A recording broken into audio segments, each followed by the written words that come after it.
Hey, church family. In Philippians chapter 4 and verse 4, the Apostle Paul says, "Rejoice in the Lord always. I will say it again, rejoice."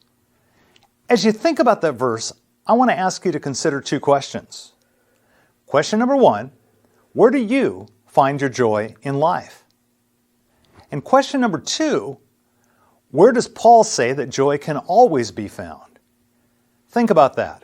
There's so many things in this life that we can enjoy, and we should. That's why God has given them to us. In fact, Paul, writing to Timothy, told us to put our hope in God, who richly provides us with everything for our enjoyment. Indeed, God has greatly blessed us, to be sure. But have you ever noticed how some of the favorite things that we put our hope in let us down?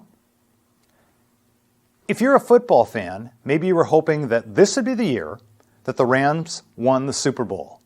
The good news is that based on what happened yesterday, it still very much may be. And so you may be rejoicing today. But as you know, all it takes is one fumble, or one interception, or one bad call, and things can go in a very different direction, and your joy goes with them. Your favorite sports team can let you down. Your family and your friends can let you down. In Paul's words to the Philippians, he repeats one of the most important themes of his letter. He reminds the Philippians to rejoice, but not just in anything.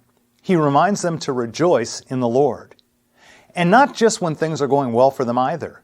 He says to rejoice in the Lord always. It was so important for him to get this point across that he even repeated it again. He said, rejoice. Paul knew that in order for the Philippians to stand firm in their faith, they needed to have their joy rooted in the right place. Otherwise, once they faced trials and tribulations, they would fall away. And he knew that they would face trials. He knew it because he had faced trials. In Romans 12:12, Paul writes, "Rejoice in hope, be patient in tribulation, be constant in prayer." How could he say this? He tells us how.